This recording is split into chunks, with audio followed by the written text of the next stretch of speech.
They prejudiced against other things. They prejudiced against the Indians and everything. And they were honored.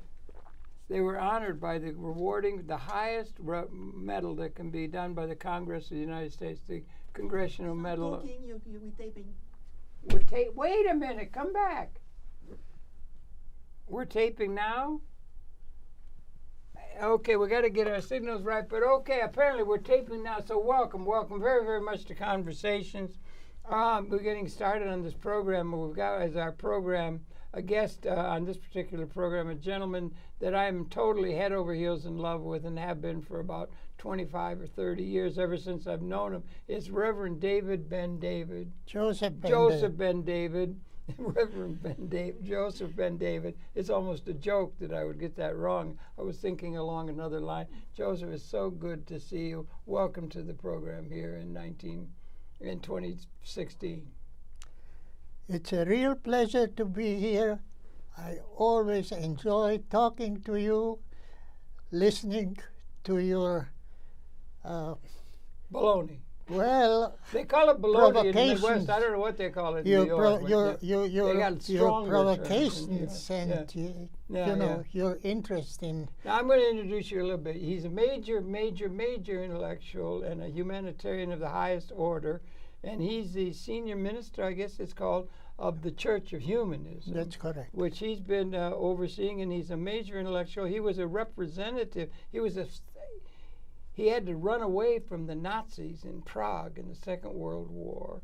And he also was a close associate of Martin Buber, Judas Magnus, and other people. Well, not with Magnus, but Buber. With Buber particularly. He actually represented him here in the United States. Also with Erich Fromm. And then we're going to talk, we've come to an agreement, we're going to talk about consciousness and the state of consciousness in a very comprehensive way on this July 16th of the year 2016, correct? Yeah. How do you think? Are you optimistic, pessimistic for the human prospect, or more importantly, what's the trend there and that you can glean over this period, and you can go back to other periods to compare it with? But what do you think? Getting better, worse? What's your thought, your overall assumption? Well, I tell you, my existential position is walking on the narrow ridge. This means on the top of the mountain, where when you look down, you see both sides or many sides of problems, and you yourself are, so to say, just an objective observer.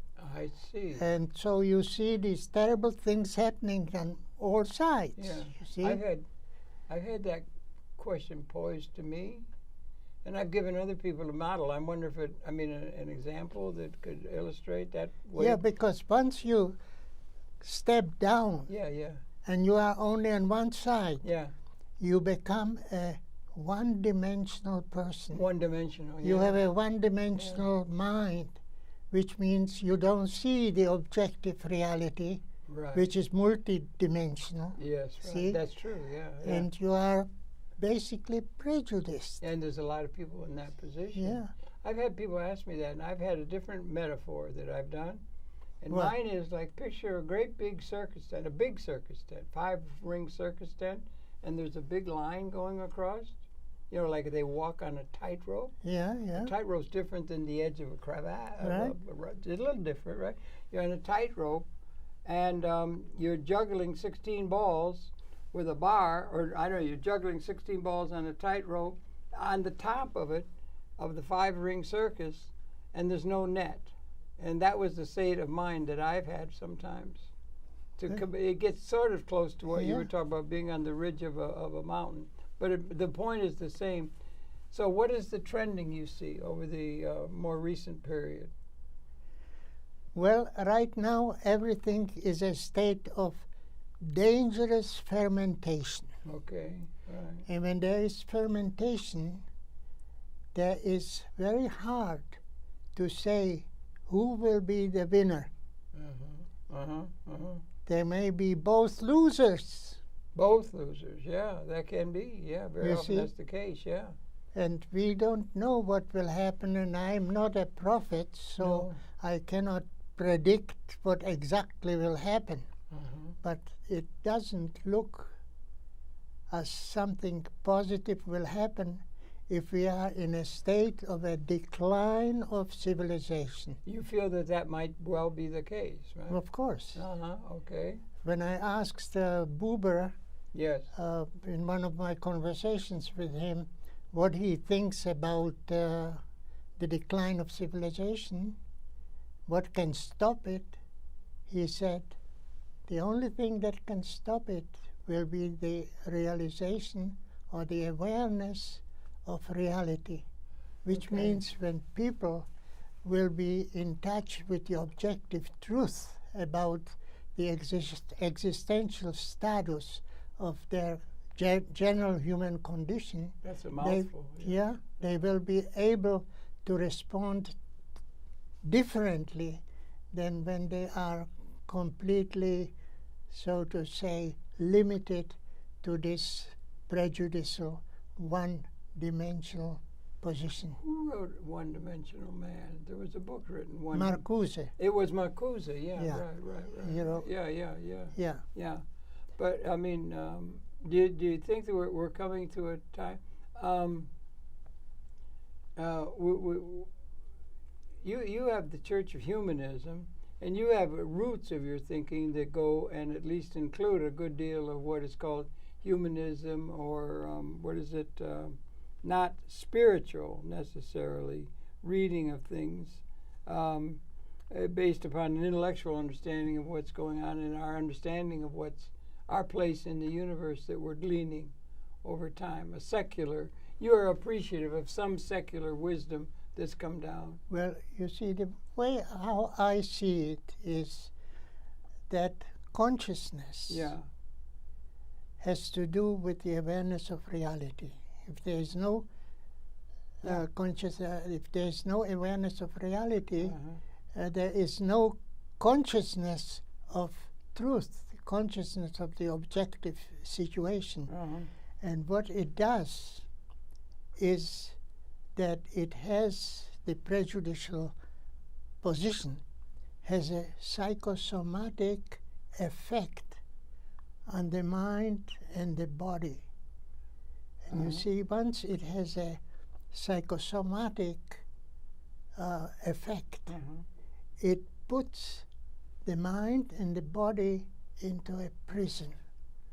And there is no escape from that except when there is some major power, intellectual power, spiritual power, intellectual power that interferes and somehow shatters this very rigidified mental position. Do you think very many people are able to have a healthy kind of relationship existentially to the reality of the universe? Not at all. Are there any?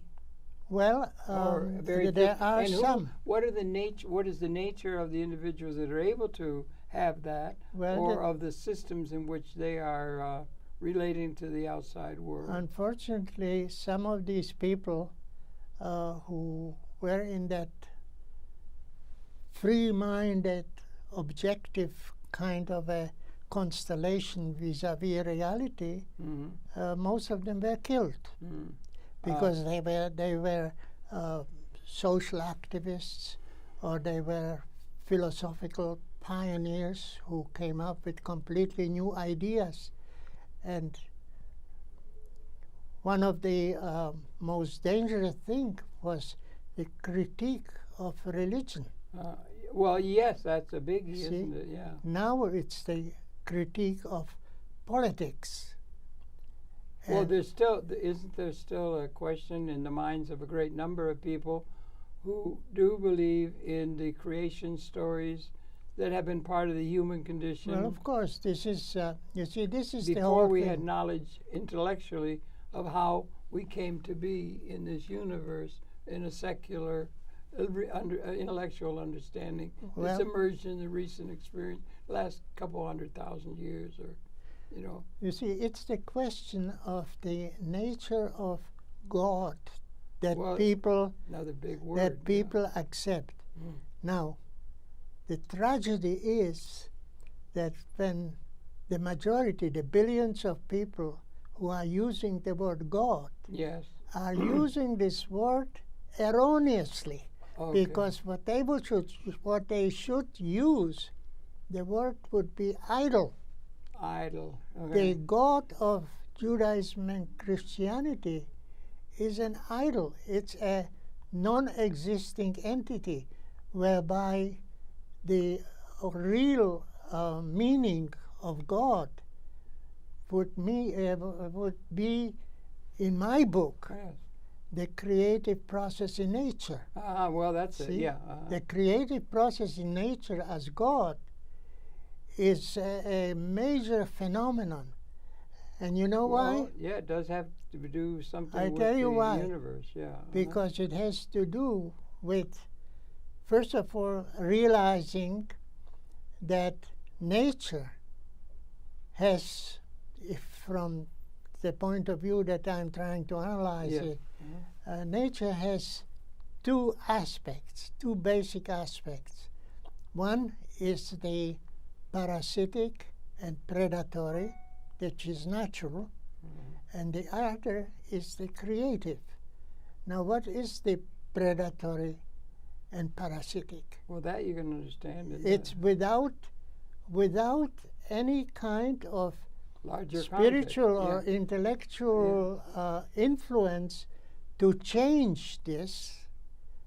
It cannot change because all the animals, predatory animals, they have to kill in order to live. Right, and a lot of arguments can be made that way. Yeah, this is a paradox. Yeah. That's why I'm, dealing with reality mostly from the paradoxical point of view, because everything is beautiful and horrible at the same time. Yeah. You see, like, for example, civilization.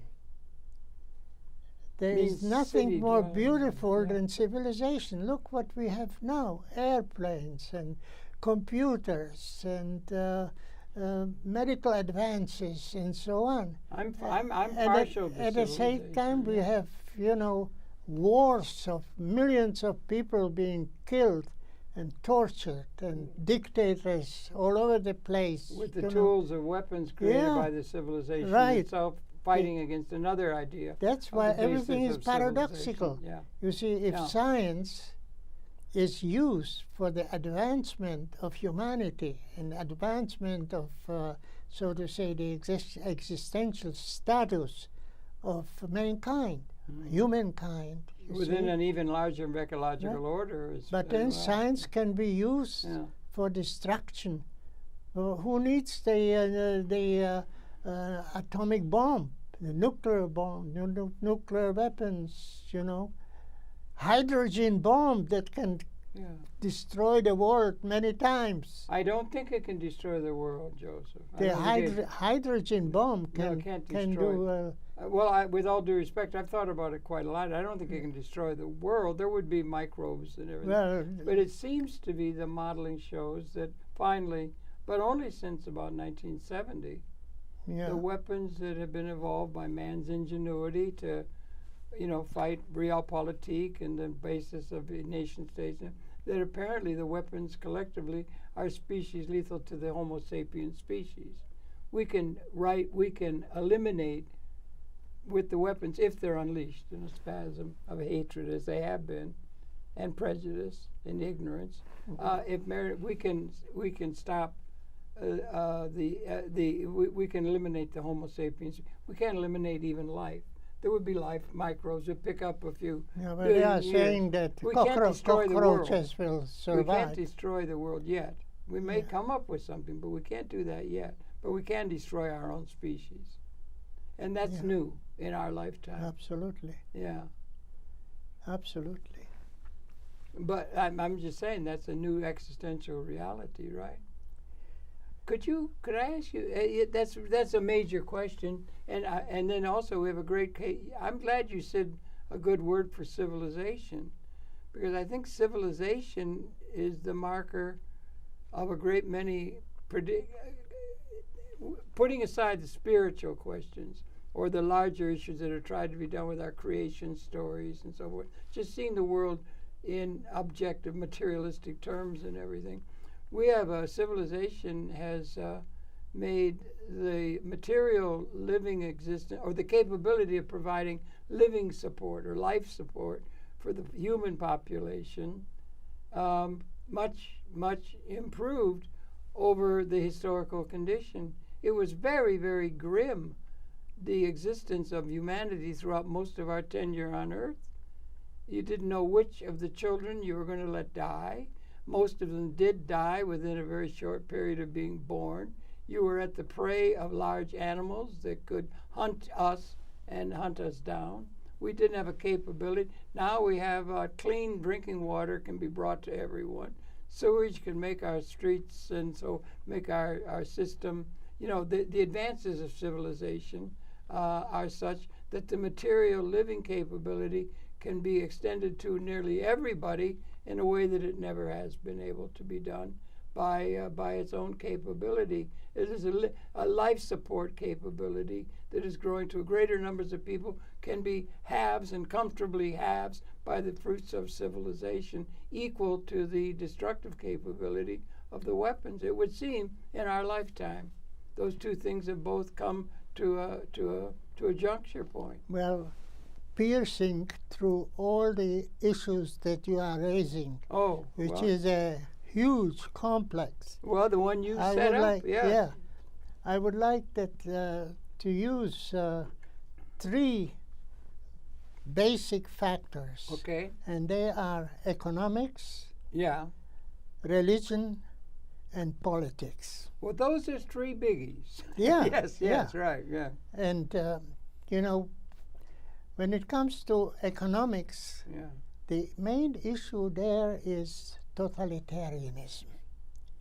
Is it possible to find, so to say, ethically motivated people who would change the totalitarian type of economics into democratic, social economics? Hitler called it democratic socialism, didn't he? Well, you see, Yeah, so that's a corruption of language. Well, that's what's happening all the time. Yeah, right. With the language, you know.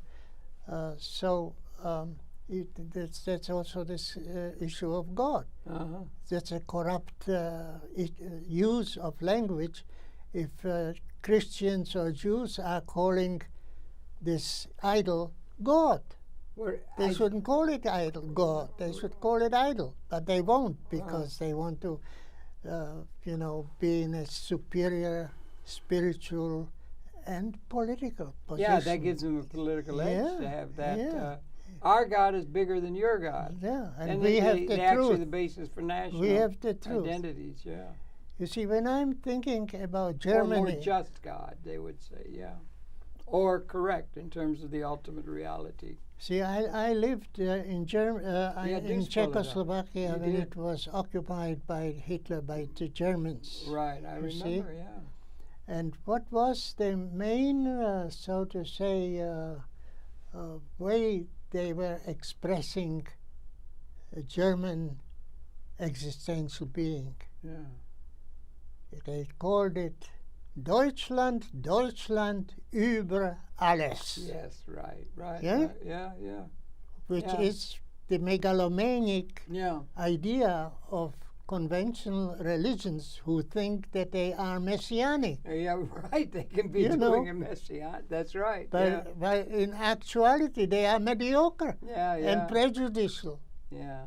And they talk about Übermenschen and Untermenschen. Yeah. The idea of Untermenschen then got the Untermenschen where, you know, the Eastern Europeans. The others, the Jews, the gypsies, the communists, and social. Well, I think that prejudice has been there throughout society almost since civilization began. I think we have that. We had here in the United States.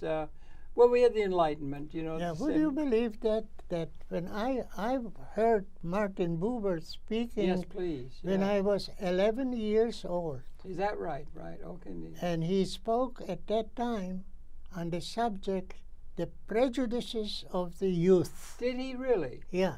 That was the you mean title of his speech. You were in the place where he was speaking? I was in the place. Where was it? Can you remember? Yeah. That's a major event. It was in Prague, in the main library, and there were about maybe 25 or 30 people there. Wow. He was at that time still quite young. Can we get it on DVD?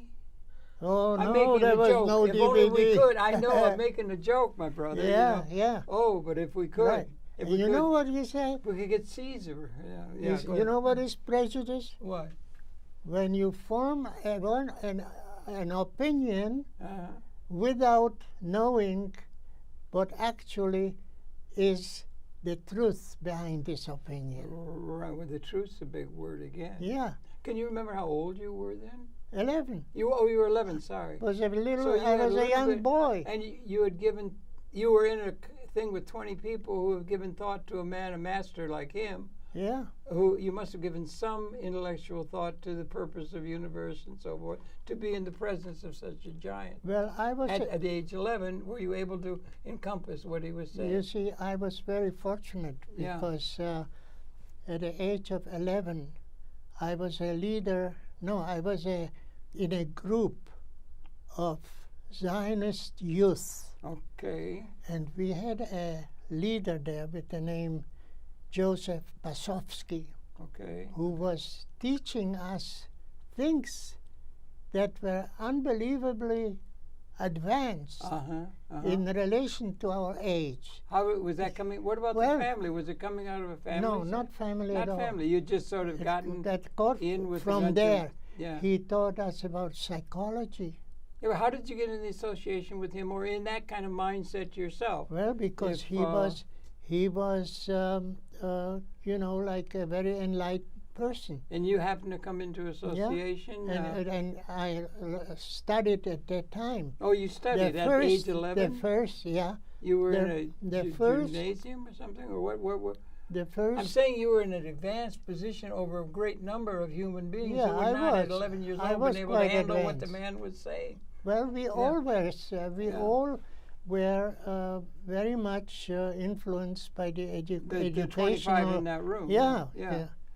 So I was at that time studied a book called, in German, Jugendcharakterkunde, which is the youth teachings, which was a psychological book by a major psychologist with the name Fritz Künkel. I never heard that. I still have the book. You do? Yeah. Is it in German? Can you read German? Yeah, I read German. And you read It's Czech? my second, Czech's a language. Czech is my first language. I speak also German and Hebrew and English. And you do speak Hebrew? I speak 4 languages. Yeah, that's a lot, right? Yeah. How many languages are there? I think about 5,000, I think. You got 4,997. I never counted them. I never counted them. Okay, yeah. A lot of languages, yeah. Anyway. It's a horrible thing. No, but you were in such a thing where you're taking count of these moral and issues that were there. And what year would that have been? That you were 11 then? You can I was 1931, 1932. You could smell what was coming from the west. It may be that I was... You could feel what was coming from the west by then. You see, when I was... And you were Jewish. At that time, I was still considered myself Jewish. And was that important Then I gave it up. Oh, it was not important to me. It was important from the point of view that I'm a part of the Jewish people. Right. You see? Right. But now I am a humanist, so I moved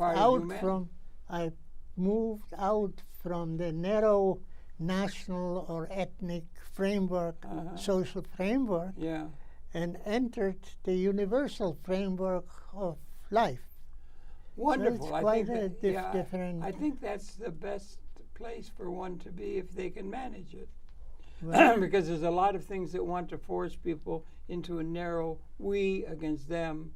And there's a lot of economic and political reasons for people to be thought of, thinking that way of themselves and about the social order in which they are.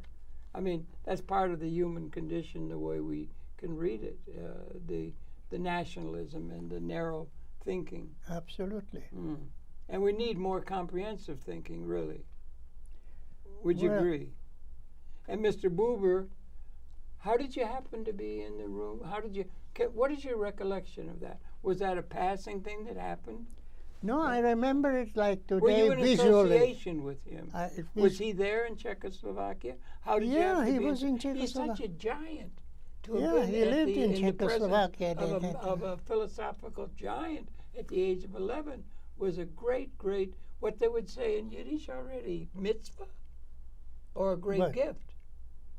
To be in the presence of such a giant at the age of 11 and able to incorporate the wisdom of the man. It didn't mean any kind of a major So it's just another guy? Just another one of the gang having a beer? Just another lecture by an important person. Yeah. That's about it.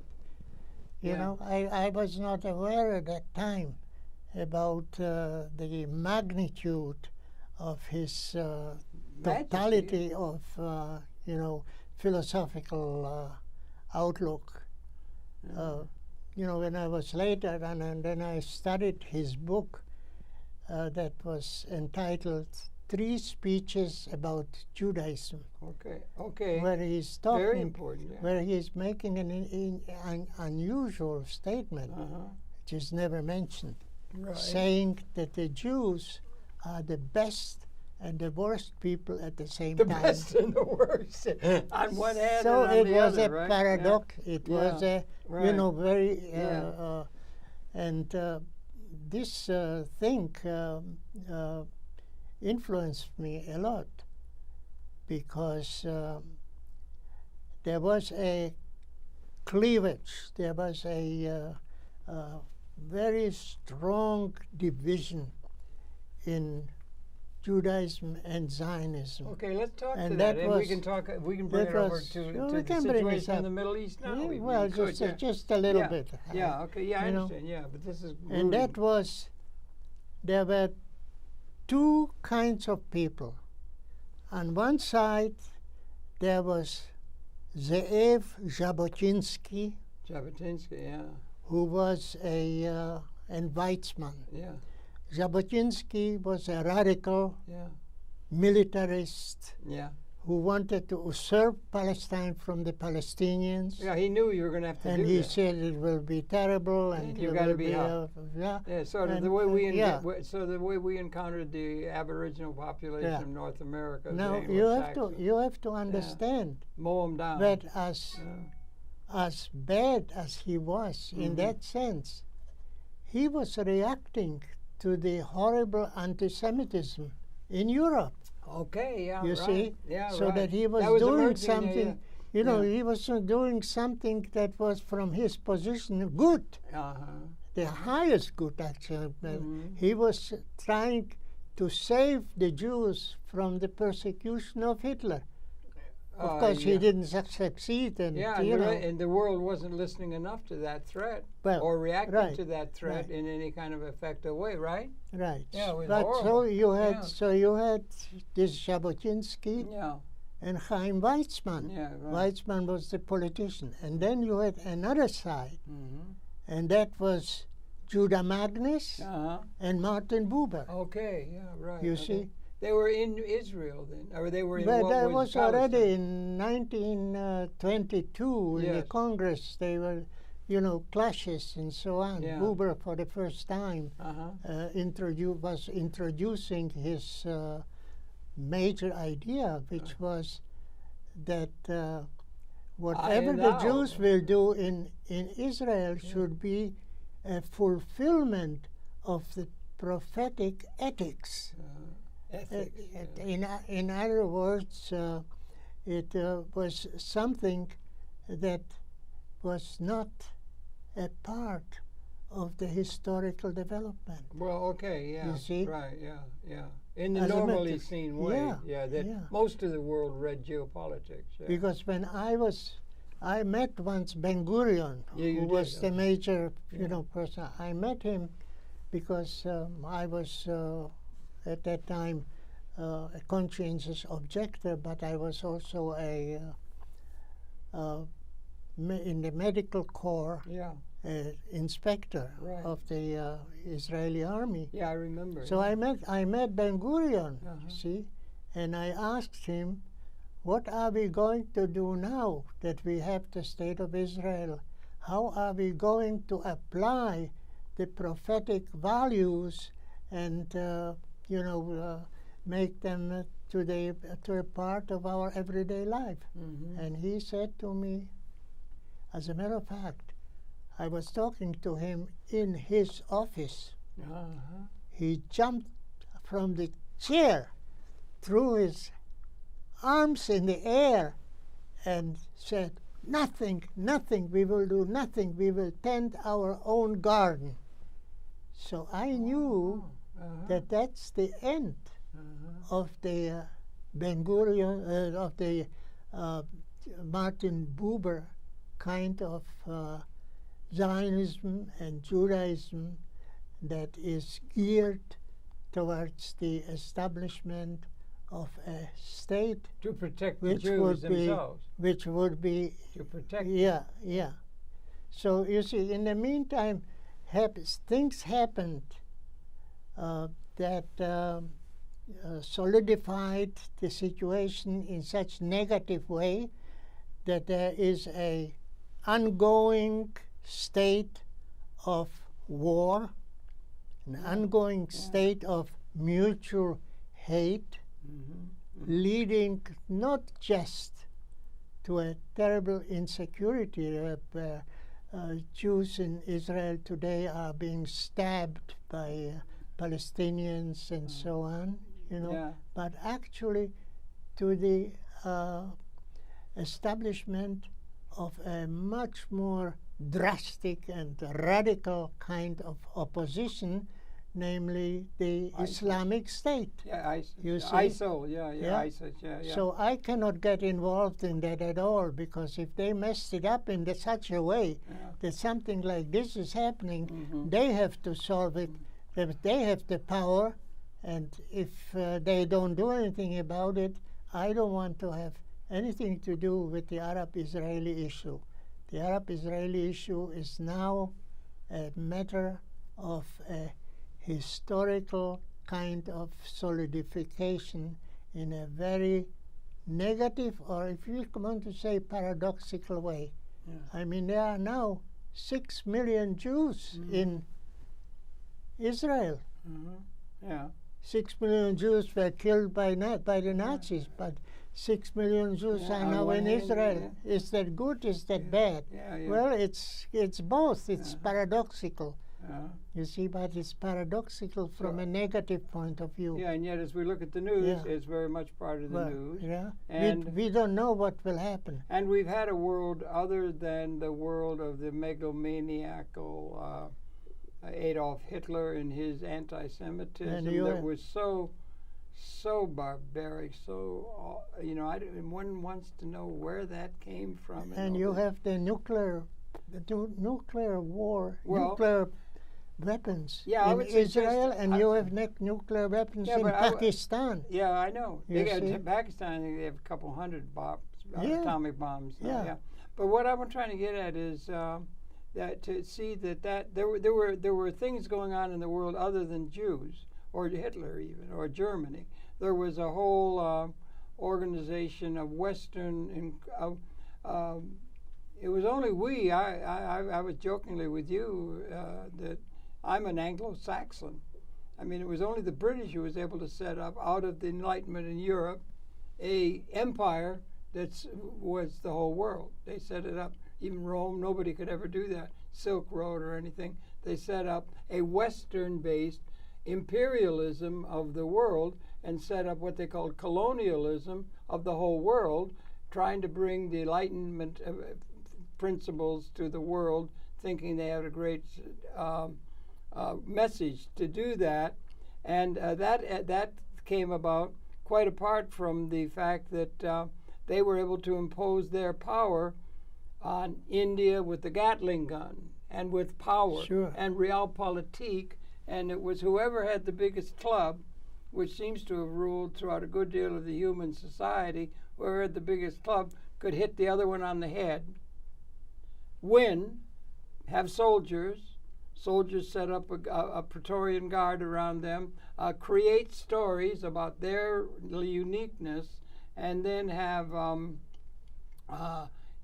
political things set up that they are better than others and so forth. And that's the way political legitimacy was established. And they were trying to do that on the whole world. And they had, for instance, in India with the Gatling gun, they could colonize India. They could colonize the world. They colonized the United States of America. They colonized all in the world. And that Western imperialism was imposing itself upon the whole world. Well, and they did it in the Middle East, where there had been an Islamic society that had been the wonder of the world some centuries ago.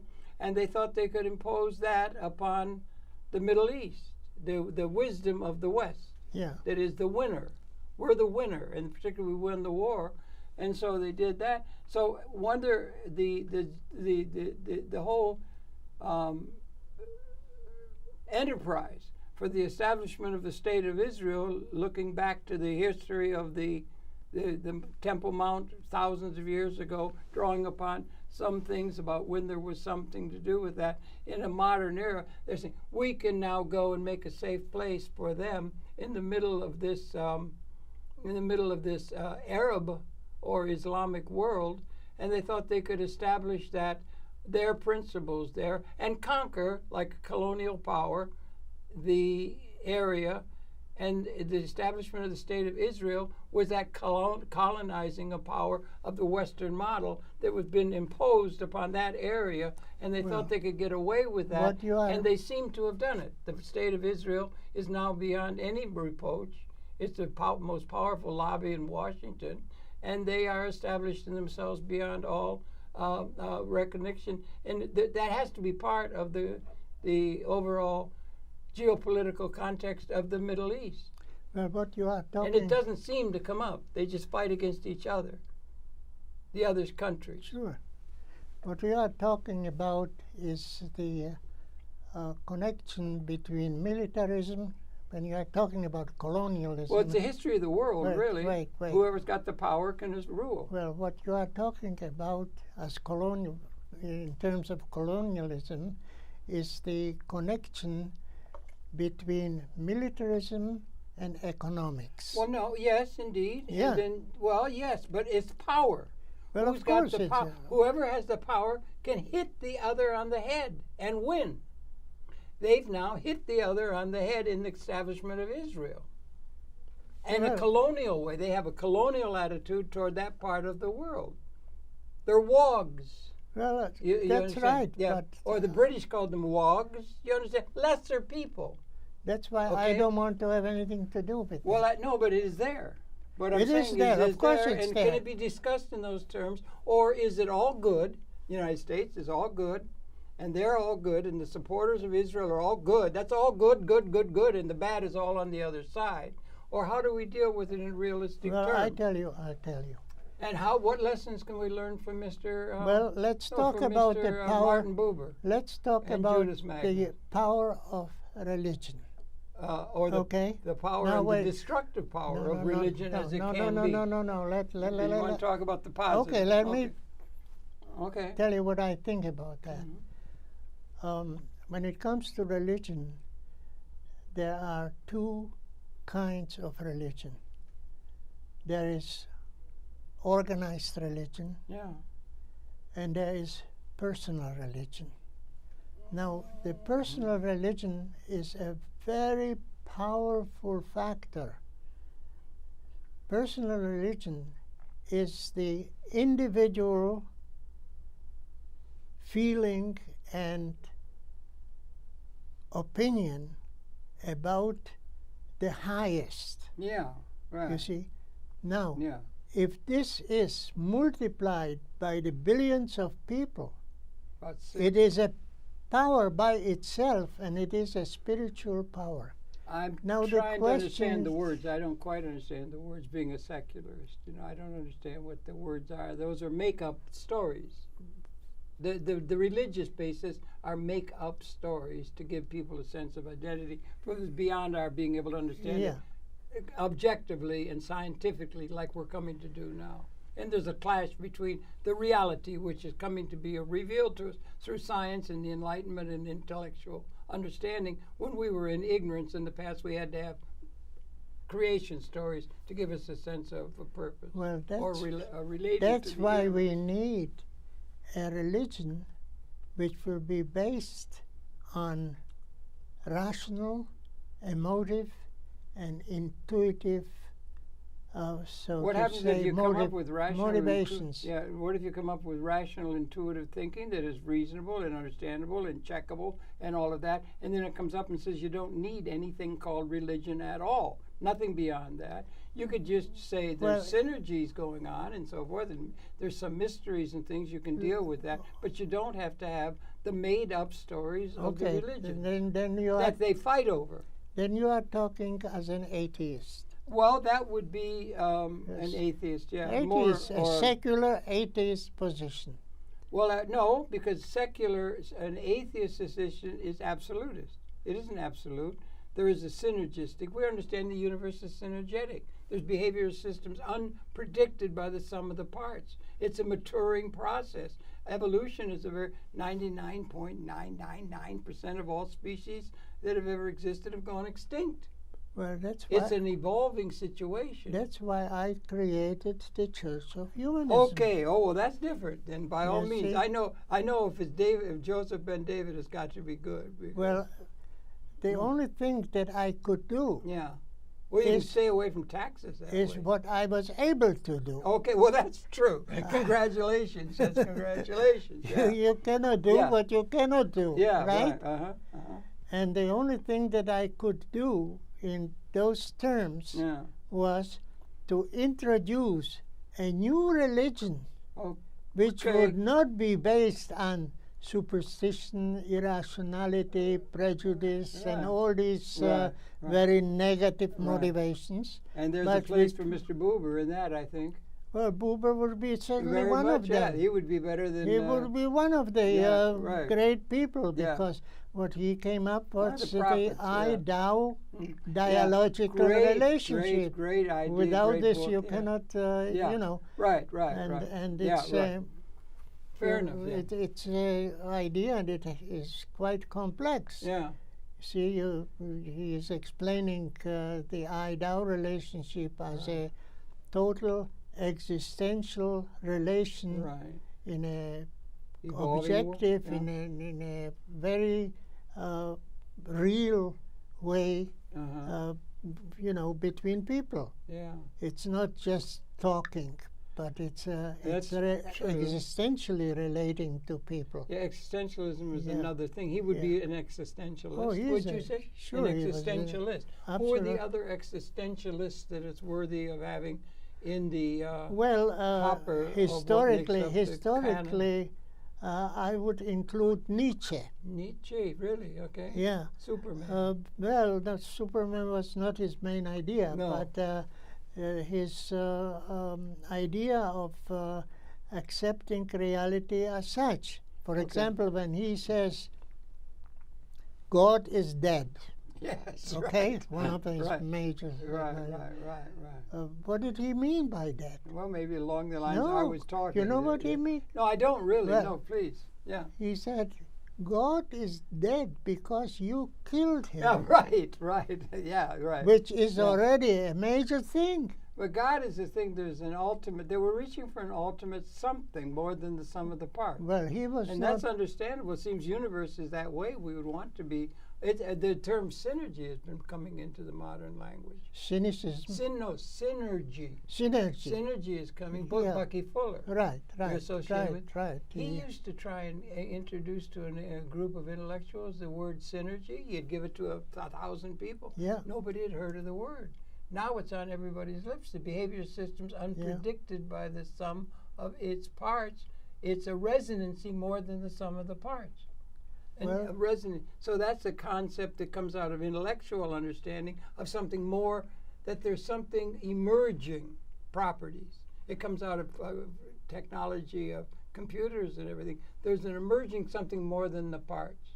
Well, it is very much related to this idea of paradoxical wisdom. Perhaps, right. See? Yeah. Because when we are talking about this one-dimensional position, that's the one the world's been in. We are moving towards destruction. Do you think that we're coming? I asked you at one point in this thing. I asked myself. I asked the dog sometimes. You know, are you optimistic, pessimistic? The optimism and the pessimism are in new, stark terms than ever they have been in 200,000 years of human existence. It's also, don't you think? How is it that we got born into such a moment of qualitative evolutionary transformation in evolutionary terms? We may be coming to the end of the human society. We may be coming into being a whole new way in universe, like almost speciation. You see, in our lifetime. Humility. Yes. Oh, humility. Applied to the analysis of the problem which you are raising leads us to a position of seeing the prehistoric state of humankind. Of the whole evolutionary process. Of we didn't know that we had evolved. We're all embedded. It's all in it. We now know how we came to be here as a species. It wasn't some of the stories that had to be done in mythic terms, in history. But what is the basic principle there? The basic principle was the will to live versus the will to kill. Yeah, that's right. The death wish. Is there some? Well, the death wish is already a sick condition. Who is that? That's somebody. I forget who that's associated with. The death wish is, sometimes if someone is tortured. Yeah, well then. Then to die. No, it's a deeper implication. Escape from the torture. Yeah, well, or escape from the conundrum even. Yeah. It can be absolutely maddening if you really think on the conundrum of the situation, the existential situation that mankind is confronted with. It's unbearable. The tension. Yeah, you see. Are we going to make it? We've got the ability to annihilate, and we've got the ability to materialistically, forget the spiritual. That's something synergy. That's God and all that. But we got the ability to liberate materialistically or annihilate the Homo sapiens species within an economic order and an ecological order. For the first, we've never had that in all of history. We got a chance to do that. Which one do you think we ought to do? Well, should we annihilate the human society, or should we liberate it? The principle that may liberate humankind from this veil of tears. How should I say? Dissection, social dissection, mutual enmity, and so on. Yeah. I think the key word there is union. Union. Okay. Spell it. You see, as a matter of fact, the word religion, which basically means religio, is also practically it means union. Oh, okay. I always thought it was religio. I'm not sure literally, but it means to hold. Union is, a harmonious kind of involvement of different elements, sometimes positive, sometimes very negative. Yeah. I mean, Germany was under Hitler. That was all union. Yeah, but we were protected even in Germany's term. They could not blow up. They could not destroy the whole species. We can now. Isn't that something? We finally got to where we can kill everybody. Isn't that a major thing? To be born into that. Yeah. There would have been some straggling survivors. Well, that's why. We couldn't do it in the Second World War. We were alive. That's why there's big changes going on existentially in the universe, and it would be nice to mention the consequences of that once in a while by our intellectual or political leadership, it would seem to me. That's why we need a union of people who are, so to say, imbued with those values that enhance life and enhance the quality of existence. Joe, I got an idea. We ought to have what they call a Church of Humanism. Exactly. What do you think? Oh, What do you think?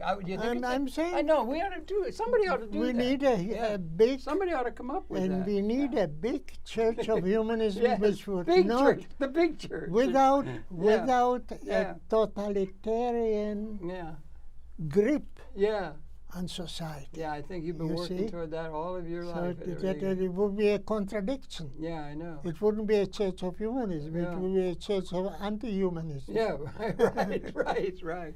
Right? Yeah. So but it is. I know you. It's really. Well, now the Middle East. What do you think is the outcome for the thing in the Middle East? You spent time in Israel. You've lived there for a while. I was right in the middle of everything. And what's going to happen there? Are they going to Are they going to keep doing a haircut in Gaza every year now and go over and kill everybody off the face of the earth? Are they going to be allowed to just run roughshod over Gaza and Israel? Are we going to endlessly support Israel with intended atomic bombs? Are we ever going to get out of our alliance with Saudi Arabia and that kind of thing? Are we going to come to our senses?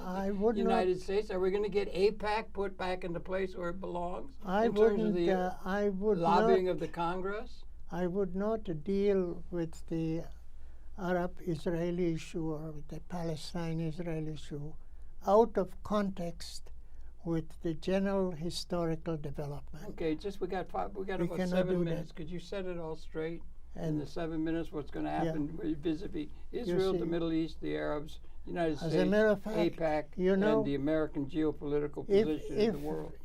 If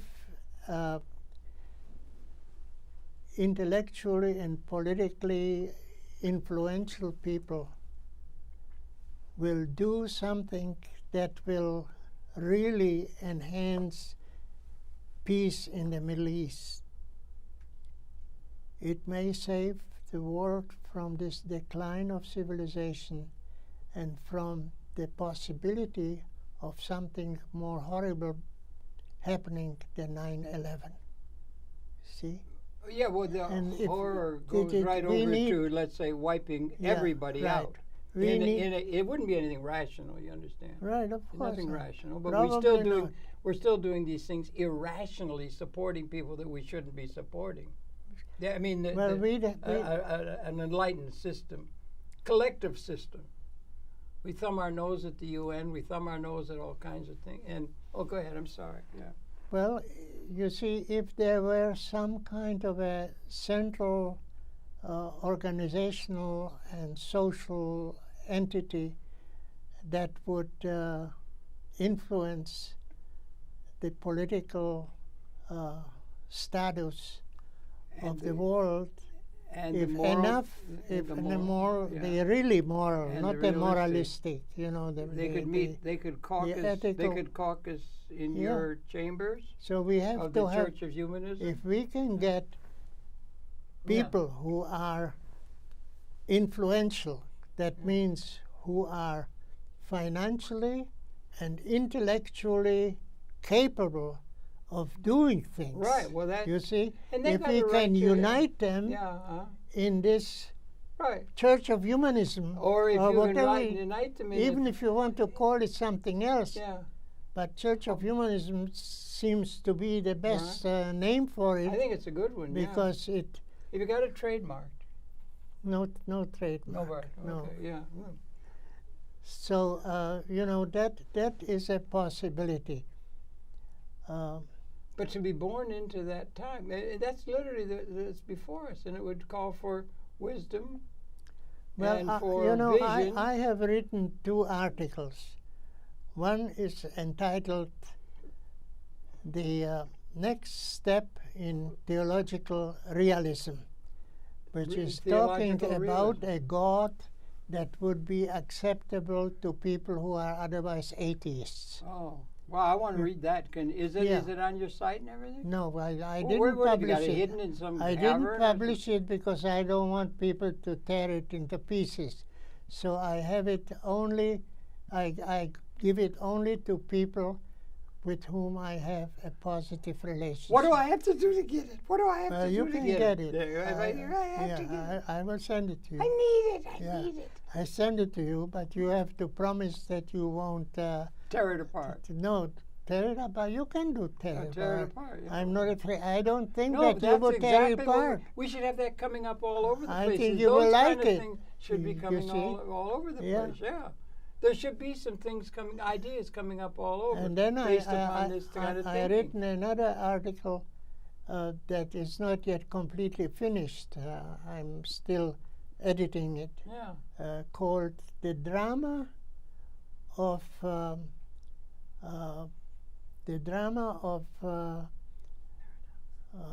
Paradoxical Wisdom." Wonderful. See, because there's a big difference between paradoxical logic and paradoxical wisdom, and I think that will be a good summary of what we are talking about. Those are two you see, papers paradoxical logic is a very important and interesting philosophical concept. It's the opposite of Aristotelian logic. See, Aristotelian logic says A is A and B is B, and they are two different ones, and so on. The twain shall meet. But paradoxical logic says A is A, that's true, and B is B, that's true too. But there's something more than the sum. No, but the B can be also a little bit A or a little bit B. But can A be a little bit B? Or in a extreme sense, A can become B and B can become A. That's really getting into some. That sounds almost like perverse. Well, that sounds almost like pornography or something, you know. No. Or perverse, or too much of a conundrum for human minds to not really. But it's worth trying to understand it. Imagine if Germany under Hitler was a totalitarian, barbaric, murderous, so to say, society and regime. Because the society supported the regime. Yeah, right. You see? Right. And becomes a redeeming social factor in the world. Now, see, that would be like when A would become B and B would become A. Usually that doesn't happen, you know. Usually A becomes a little bit B and B becomes a little bit A. But to understand that this process is ongoing and all the time there, that is the understanding of wisdom. Well, I'll tell you, not just logic. One of the problems is the time. We're running out of time, but I see now that you finally hit your 45th birthday and you've come up with a couple of good ideas. And I think we ought to get them out on the. No, you're about. You just did 45 last year. You're hitting your stride finally. Glad you're doing that, and I think we ought to make those papers available to one and all. And we ought to get ourselves. You ought to get you off to Washington quick, tout le temps, as they say in French, I think. Thank you for coming in. It's so good always to see you. It was a pleasure. It's so good, and boy, are you ever lucky, you know, and the people you have around you. You know, I'm not going to. Well, I hope to see you soon again. Yeah, I want you to come and meet the new dog. Okay, promise. Oh, promise? Absolutely. Promise. Absolutely. Okay, good. Thank you for viewing. We're coming back again tomorrow. That's it for now. Thank you for such a very, very well-led life. That, you know, I'm glad that you finally hit your 45th birthday. Thank you very much for viewing Reverend Jaoseph Ben David, founder and senior minister of the Church of Humanism. Thanks a lot for such a well-led life. Well, thank you for coming back tomorrow. Thank you for viewing. That's it. Over and out. Okay. Thanks, Joseph. Okay, we got to say goodbye to the guys here. I think Gilad will be here. Yeah? Yeah. I'll be hit 45. You really hit your stride, fine.